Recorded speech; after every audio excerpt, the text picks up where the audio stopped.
Hi. Am I nuts to say that I missed you like crazy a lot? A lot. Sorry about the rain. No, I love it. I love your hair. I love your sign, Lily. I love you. This is the most romantic confession I've ever seen. The boy's name is Dylan, and he is now brave and successful in his quest for love. But just a few days ago, he was the worst student in school, the problematic teenager in the eyes of his teachers. The sunny Dylan has become depressed because of the death of his mother half a year ago. He is constantly getting into trouble in school, and even the art assignments he has been given are turned into a darker style. The school says it can't continue to teach him and expels him.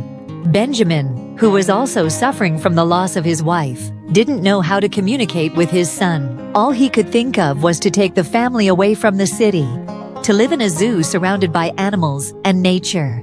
This decision made Dylan furious. He thought that his father had been forcing his ideas on him. He had no choice but to follow his father to his new home in a zoo 30 kilometers away from the city. He hated it here. The unkempt kitchen, the weeds on the floor. He was even more upset that a week after the move, none of his friends had come to visit him. The only thing that made him feel better was Lily, a girl his own age who worked in the zoo's cafeteria in her spare time. Lily was very excited to see Dylan arrive. She reached out to the boy, who was always drawing in a dark corner, and handed him a sandwich that she had made herself.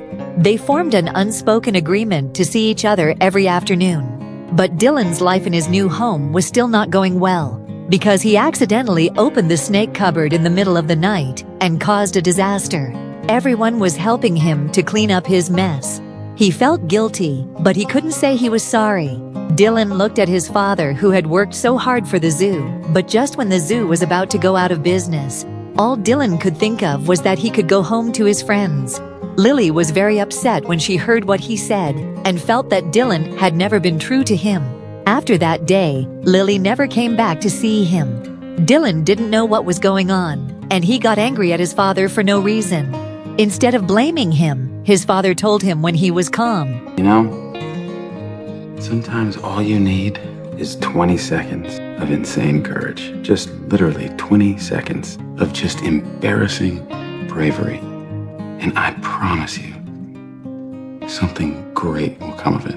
At that moment, Dylan realized that they were all so caught up in the grief of losing their loved ones that they had forgotten to look at the people who were around them.